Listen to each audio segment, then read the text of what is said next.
लेकिन कलाम में लिखा है कि माँ बाप की इज्जत हर वक्त होनी चाहिए, सिर्फ एक दिन नहीं, है ना।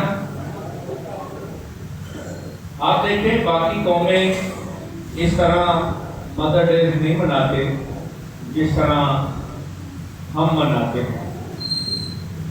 जिस तरह हम माँ को इज्जत देते हैं, जिसकी वजह पीछे ये है कि हमारे खुदा यीशु मसीह ने माँ को इतनी अहमियत दी। वो दुखों में था तो भी वो माँ को नहीं भूला। और हमें भी चाहिए कि हम कभी भी किसी हालात में किसी वक्त भी अपनी माँ को और बाप को ना भूलें। आइए मेरे साथ खुदावंद के कलाम मुकद्दस को खोलिएगा, ज़बूर 128।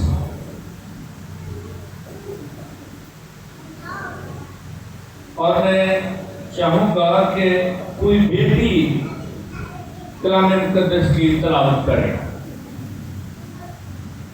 सामने यहाँ आए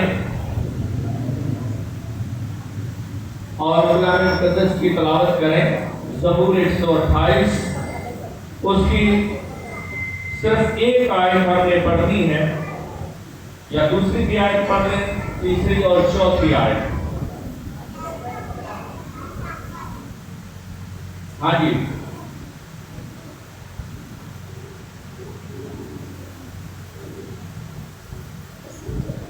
ये सामने लाइन में तो तिलावत करते रहते हैं, कोई पीछे से जो अपनी बाइबल साथ लेकर आया हो।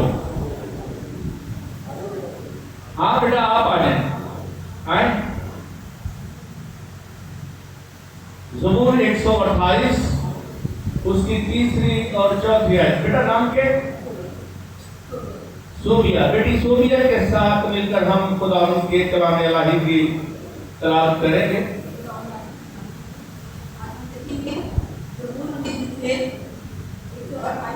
और उसकी तीसरी और चौथी आयत। तेरे घर के अंदर मेवादार ताज की मालिक हो, और तेरी औलाद तेरे दस्तरखान पर जैतून के पौधों की मालिक। देखो ऐसी बरकत उस आदमी को मिलेगी जो खुदावंद से डरता है। आमीन। शुक्रिया जी। खुदावंद आप सबको इस कलाम के वसीला से बरकत बख्शे। आमीन। जोर से बोले आमीन। मेरे अजीजों, आज का जो हमारा मजमून है वो है मेरी माँ मेरे लिए छां। मेरी माँ मेरे लिए छां। आप जानते हैं तो माँ का तो नाम ही कुर्बानी है, जो हमेशा अपनी औलाद के लिए दुखों से गुजरती है, जो हमेशा अपने बच्चों के लिए बहुत कुछ इस दुनिया में सहती है।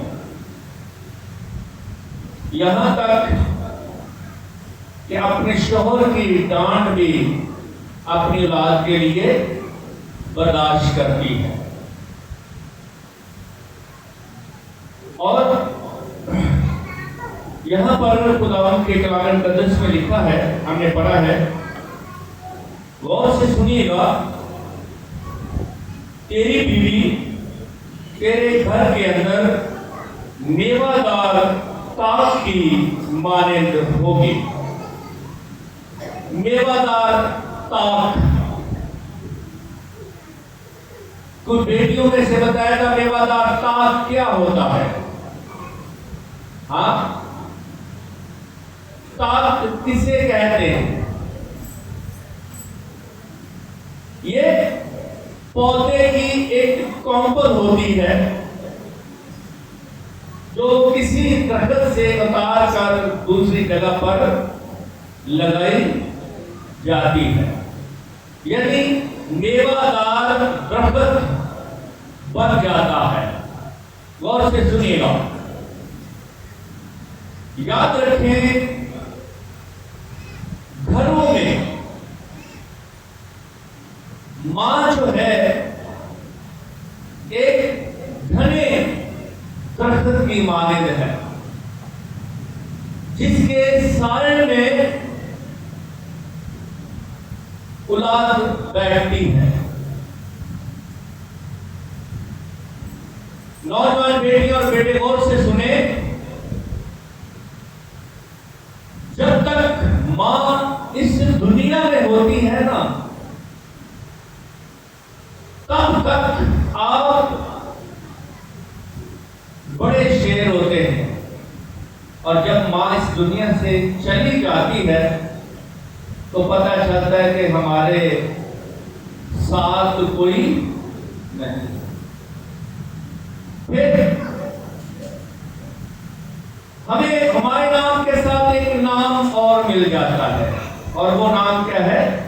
यतीम। ऐसे है। और तेरी बीवी तेरे घर के अंदर मेवादार ताज, ये जो लफ्ज इस्तेमाल किया गया है ना, मेवादार, इसका मतलब है कि बरकतों से भरा हुआ जो मेवा है, ये बरकतों को जाहिर करता है। मेवादार ताज की माने, यानी बरकतों से लदी हुई डालियां जैसे दरख्त के साथ होती हैं, वैसे ही मां के साथ हमारी दुआएं होती हैं। याद रखें, सिर्फ यही नहीं, आगे लिखा है, तेरी औलाद तेरे दस्तरखान पर ज़ैतून के पौधों की मानद होगी। हालेलुया।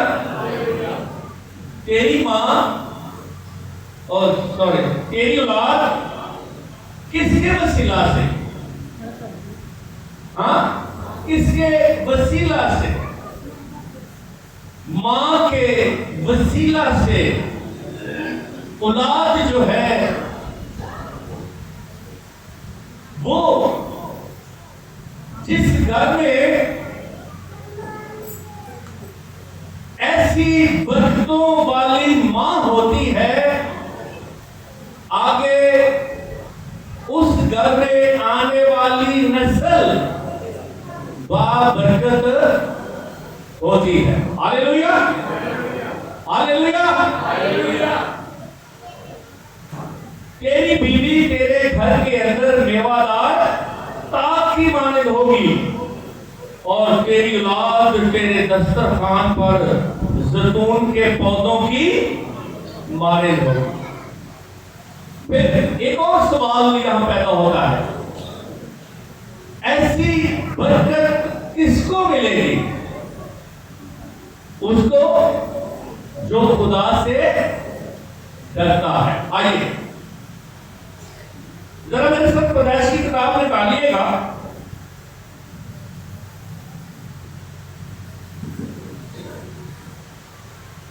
माँ बाप को बड़ा खूबसूरत काम माँ बाप के सुपुर्द है। इस दुनिया में उनकी खिदमत, पैदाइश की किताब उसका दूसरा बाब, उसकी 15वीं आयत, जरा गौर कीजिएगा। पहले मैं 18 आयत पढ़ूंगा। और खुदा ने कहा कि आदम का अकेला रहना अच्छा नहीं, मैं उसके लिए एक मददगार उसकी मानद बनाऊंगा। जब खुदा ने इस दुनिया में मियां बीवी को बनाया तो एक दूसरे के लिए क्या बनाए?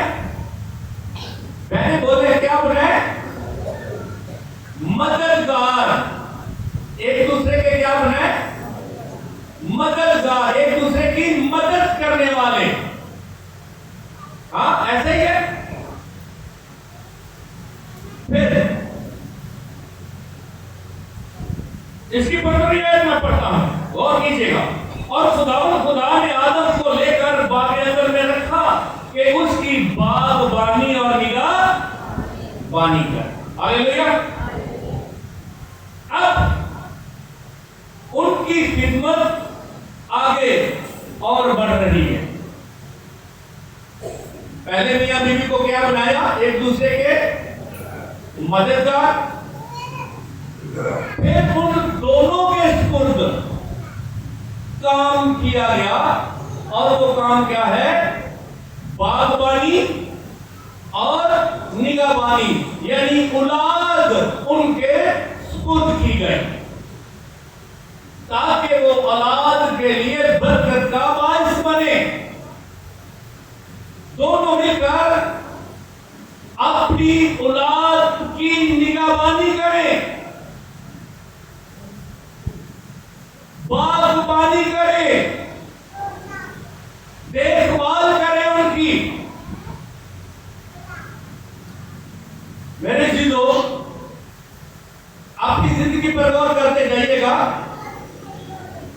सिर्फ एक दिन मां को, बाप को तोहफा देने से आपकी खिदमत पूरी नहीं हो जाती है। जिस तरह मां बाप के सुपुर्द बच्चों की देखभाल मां बाप के सुपुर्द की गई है, इसी तरह औलाद की जिम्मेदारी मां बाप की, जब वो बूढ़े हो जाते हैं, उनकी देखभाल करना है। ये नहीं कि अभी तो आप जवान हैं तो आप अभी तो गिफ्ट दे रहे हैं, लेकिन जब मां बाप बूढ़े हो जाए तो फिर उनकी परवाह ना करें। आइए, जो कोई ऐसा करता है वो खुदावत से क्या पाता है? इंसान की किताब जरा मेरे साथ निकालिए, इंसान पहला बाब। इंसान की किताब उसका पहला बाब, उसकी 8वीं और 9वीं आयत मैं आपके सामने रखता हूं, गौर कीजिएगा। 8वीं आयत, ऐ मेरे बेटे, अपने बाप की तरबियत पर कान लगा और अपनी मां की तालीम को तर्क ना कर। हालेलुया। क्यों? आगे 9वीं आयत में इसका जवाब मिलता है, क्योंकि वो तेरे सर के लिए जीनत का सेहरा है। हालेलुया। जोरदार तालियां खुदा उनके जलाल के लिए। ये मैं अपने बात से नहीं कह रहा, यहां पर क्या लिखा है? मां बाप की तालीम, मां की दी हुई बरकतें, अगर हम मां बाप के वफादार हैं तो हम इस दुनिया में इज्जत पाएंगे। जो ऐसा करते हैं, लिखा है,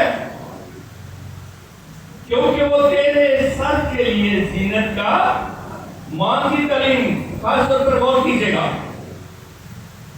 और अपनी मां की तालीम को तर्क न करना, क्योंकि तेरे सर के लिए जीनत का सेहरा होगी। हालेलुया। देखिए, मां बाप की दुआएं क्या काम करती हैं इस दुनिया में। अगर हमारी औलाद कामयाब नहीं हो रही तो इसका मतलब है कि मां बाप की तालीम पर वो ध्यान नहीं दे रहे, मां की बातों की तरफ वो तवज्जो नहीं हो रहे। और ये तालीम लिखा है कि तेरे गले के लिए तौक होगी,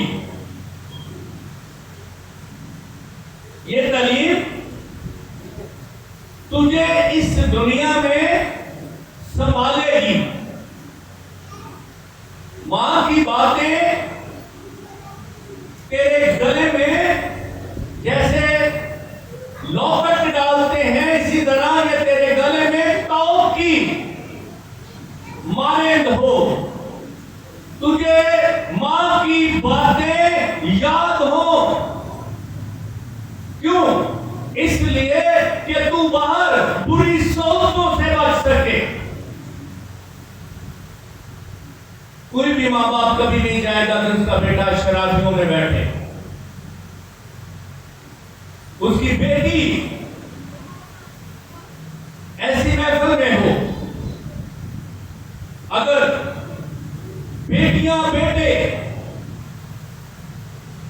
मां बाप की तालीम को तली पर चले तो वो जहां भी जाएंगे कामयाबी हासिल करेंगे।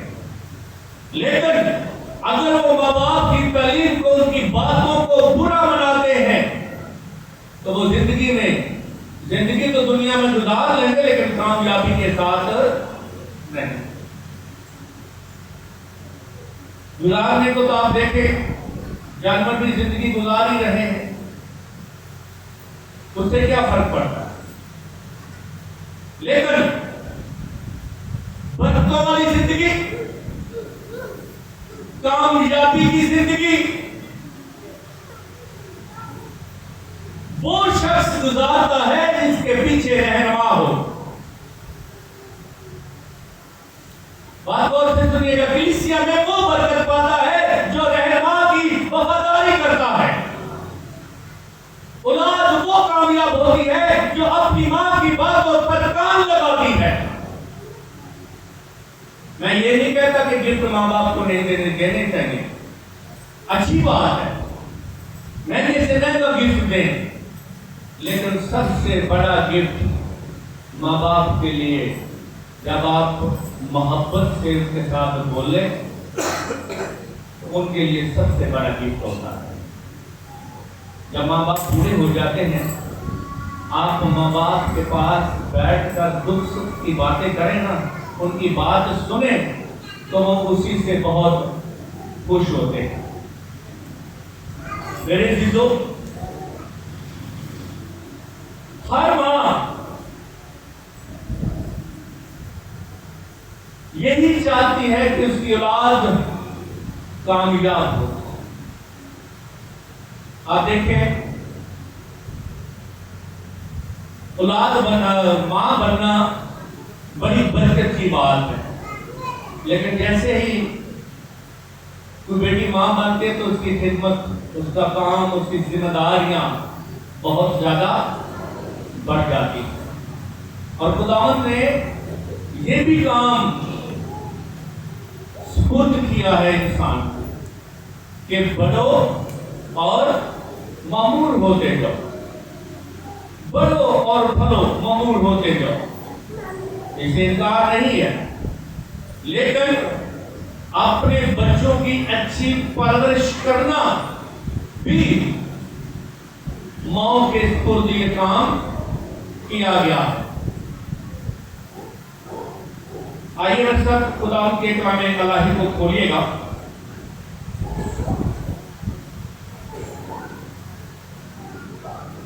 शमूएल की किताब, पहला शमूएल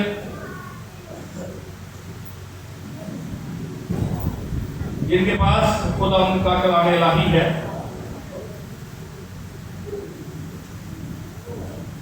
वो जरा निकालें। याद रखें,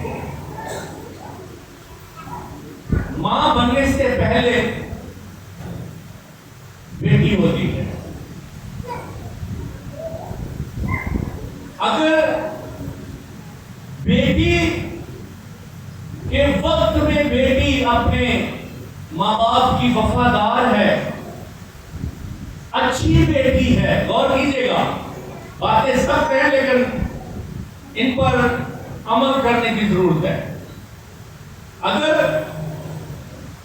बेटी के वक्त बेटी अच्छी है, क्योंकि औरत का किरदार बेटी, बहन का लफ्ज आता है, फिर बहू भी होती है और वही बहू सास भी बन जाती है। गौर कीजिएगा, अगर बेटी अच्छी है तो इसका मतलब कि बीवी अच्छी साबित होगी।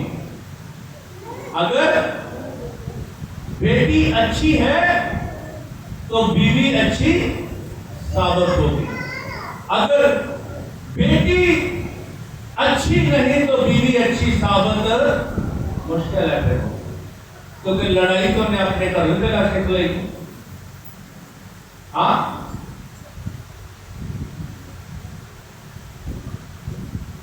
अब जरा गौर कीजिएगा,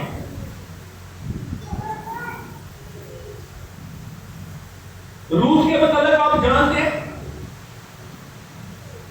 रूथ जो मोआबी कौम से आई थी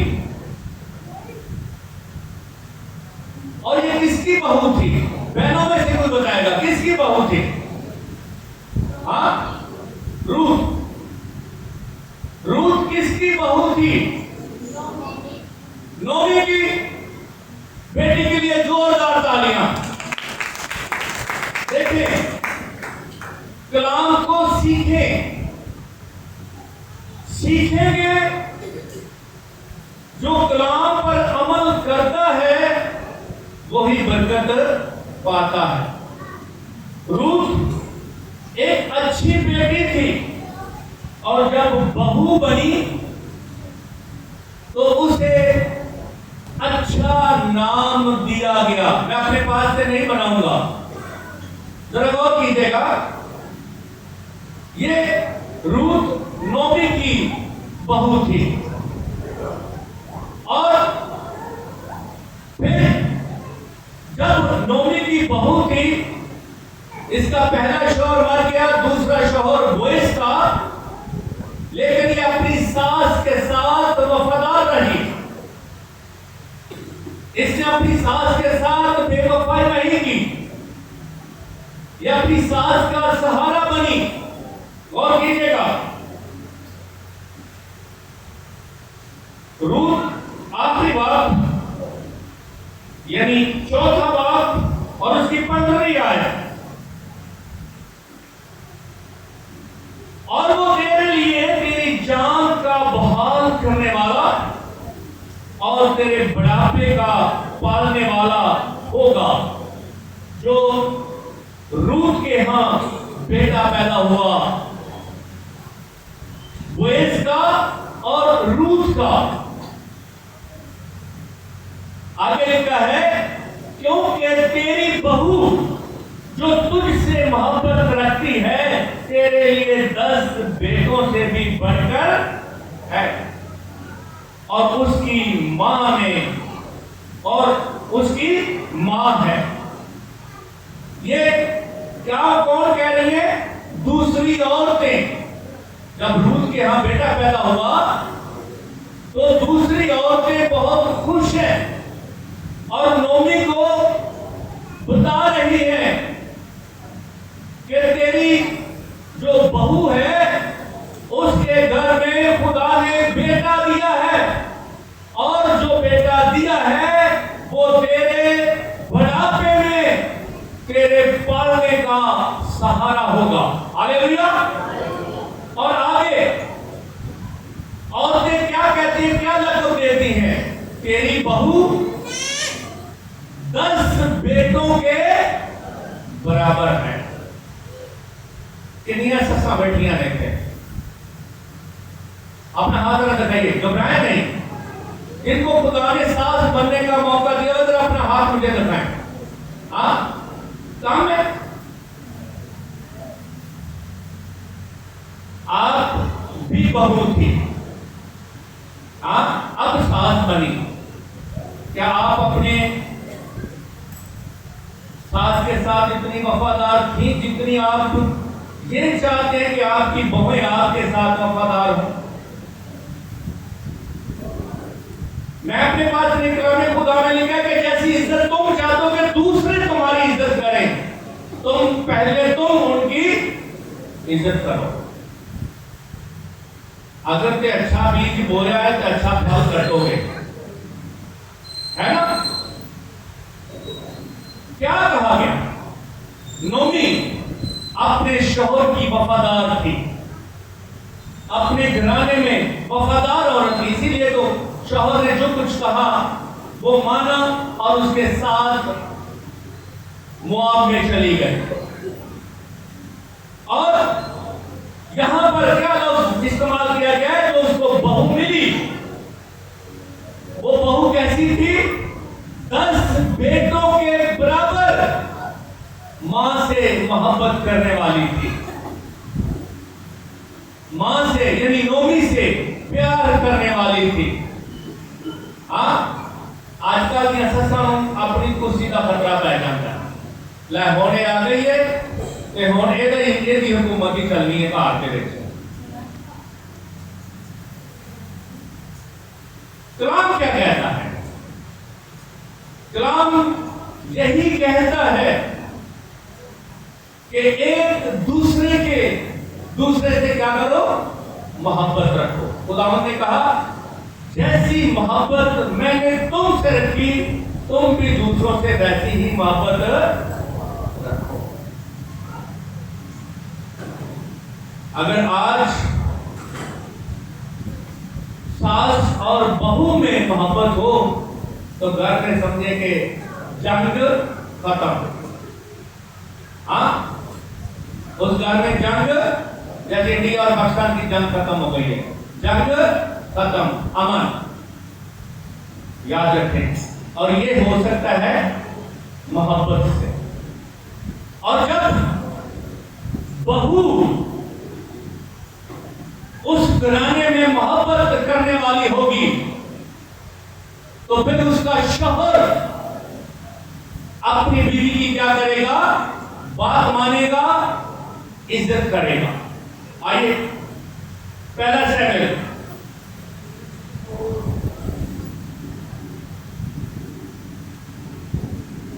और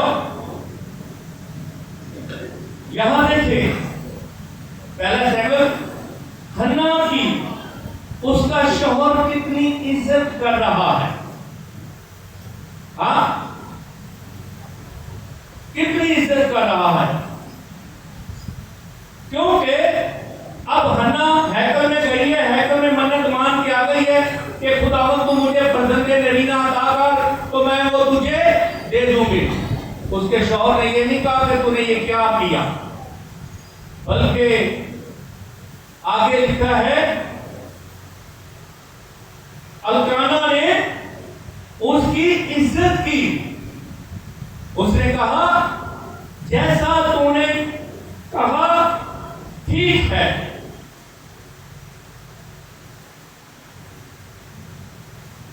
अब जरा गौर कीजिएगा, इसकी 21वीं आयत मैं आपके सामने रखता हूं, लेकिन आगे 21वीं आयत, और वो शख्स अल्काना अपने सारे घराने समेत खुदावंद के हुजूर सालाना कुर्बानी चढ़ाने और अपनी मन्नत पूरी करने को गया, लेकिन हन्ना ना गई, क्योंकि उसने अपने खावंद से कहा जब तक लड़के का दूध छुड़ाया ना जाए मैं यहीं रहूंगी, और तब उसे लेकर जाऊंगी ताकि वो खुदावंद के सामने हाजिर हो और हमेशा वहां रहे।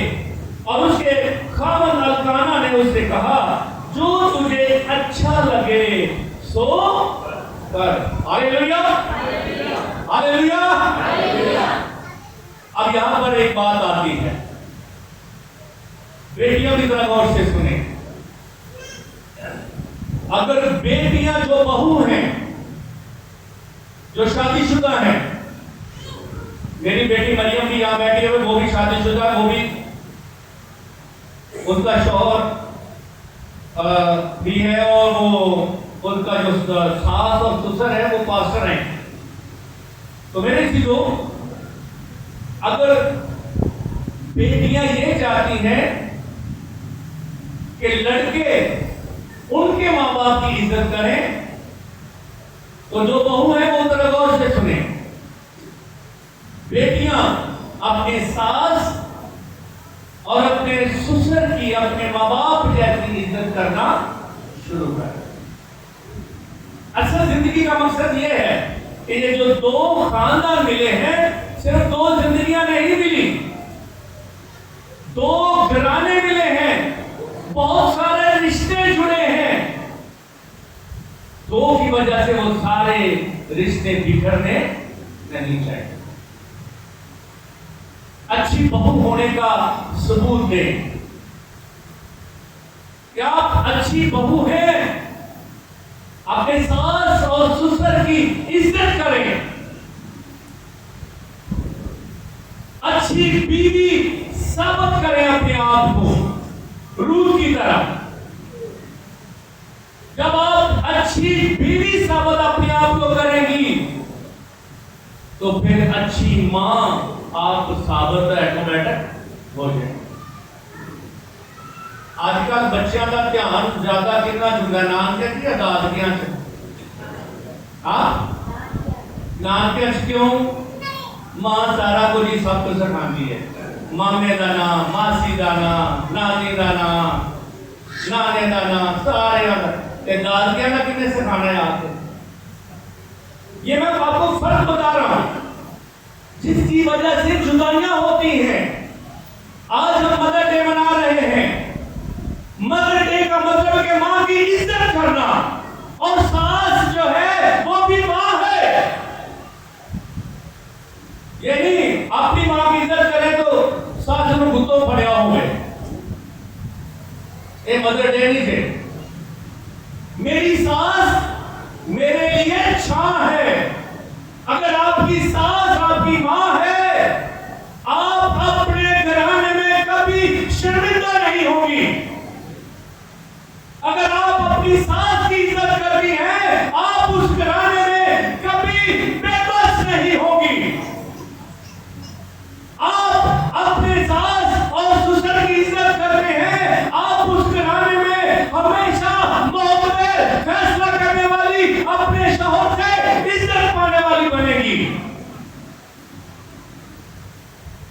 लेकिन जितो खराबी शुरू कर दी थी ना, उसे सारा खानदान बिखर जाएगा।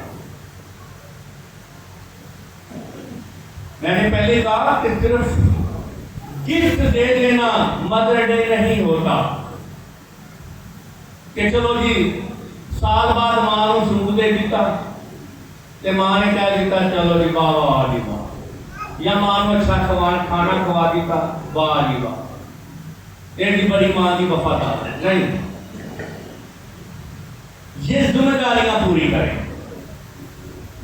जब आप ये जिम्मेदारियां पूरी करेंगी तो आप फिर अच्छी मां, अच्छी बहू, अच्छी बेटी साबित होंगी, अच्छी सास साबित होंगी। मेरे चीजों, जो ऐसी बेटियां होती हैं फिर शौहर उनकी इज्जत करते हैं। आइए जैसा 3 साल की किताब जरा निकालिएगा, आखिरी बात उसका, इंसान की किताब उसका आखिरी बात जरा निकालिए। 1 मिनट पहले जरा इंसान की किताब उसका 12वां बाब उसकी 4थी आयत का पहला हिस्सा पढ़ना लाजम है। नेक औरत अपने शौहर के लिए ताज है। हालेलुया। कलाम कहता है नेक औरत अपने शौहर के लिए क्या है?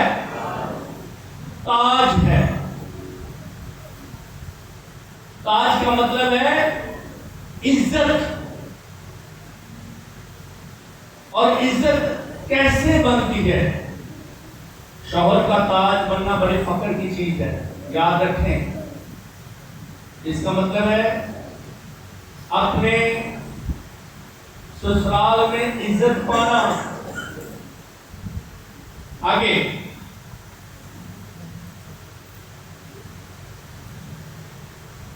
आखिरी बात जरा इंसान का निकाले जरा।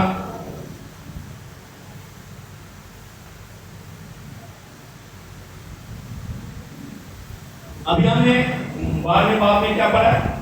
नेक औरत अपने शौहर के लिए ताज है। अगर ताज सिरों डिग पवे तो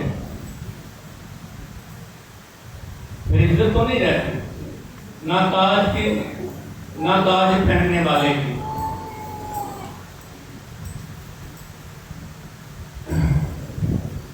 अच्छा, अच्छी औरत की वजह से शौहर बड़ा फख्र महसूस करते हैं। इंसान की किताब उसका 31 बाब और उसकी 23 आयत, उसके पहले बार में आज पढ़ता हूं।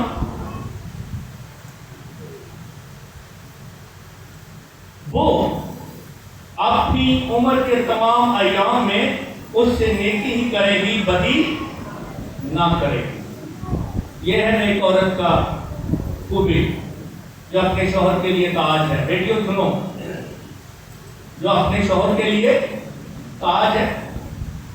क्या कहते हैं कि अपने शौहर की जिंदगी भर हमेशा अपने शौहर की वफादार रहेगी।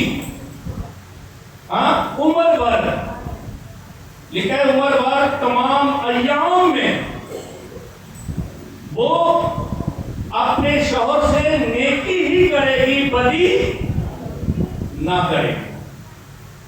जिनके पास कलाम खुदा है वो खोल के पढ़ लें। और आगे आगे जड़ी लड़ाई पेंडी है जिसकी देर में है का दूसरा हिस्सा में पढ़ता हूं। और खुशी के साथ अपने हाथों से काम करती है। काम मुश्किल रह गया दिन से। हाँ,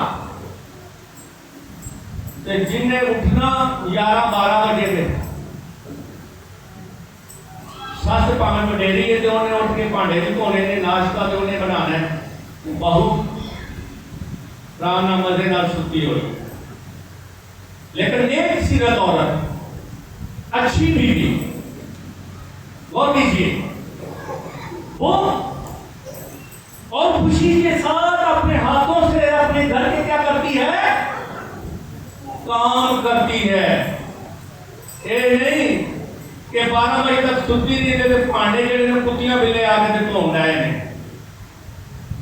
हाँ, कहां भांडियां के लगे फिरते हैं। नेक औरत का काम क्या है?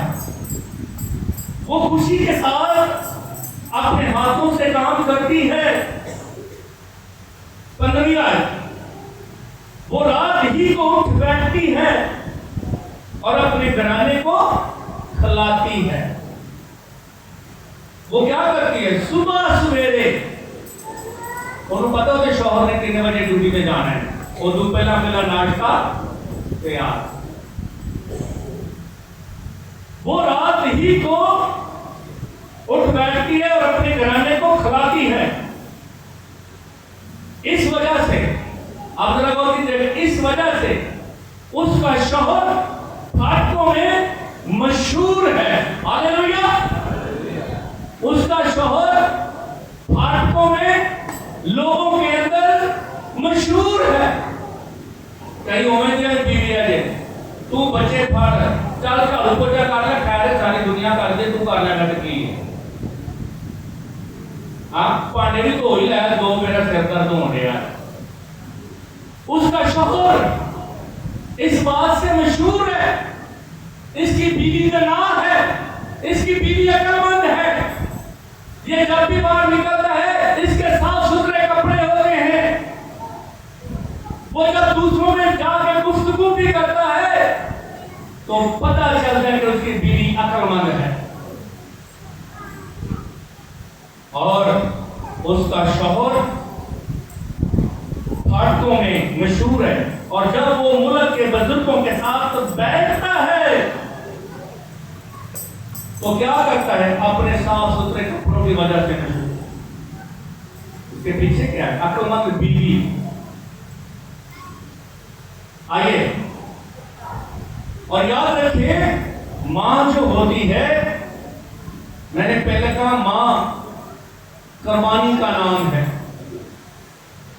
मां सबको संभाल के रखती है। मां सबको इकट्ठा लेकर बैठती है। जब तक आपकी मां है तब तक आप शर्मिंदा ना होंगे। लेकिन अगर आप खुदा की मोहब्बत को जानते हैं तो मां की मोहब्बत को आप जानेंगे। अगर आप खुदा की मोहब्बत को नहीं जानते, आप मां की मोहब्बत को समझ ही नहीं सकते सारी जिंदगी। याद रखिएगा। आइए हम अपनी अपनी जिंदगी पर गौर करें। क्या मैं अपनी मां जैसा हूं? बेटी सोचे, क्या मैं अपनी मां जैसी हूं? मेरी मां की खूबियां मेरे अंदर हैं? मेरी मां की जुर्रत मेरे अंदर है? मेरी मां की वफादारी मेरे अंदर है? जिस तरह मेरी मां मेरे पापा के साथ वफादार थी, क्या वो वफादारियां मेरे अंदर हैं? अपनी जिंदगी पर गौर करें। आज के कलाम के विसला से खुदा हम सबको बरकत बख्शे। आमीन।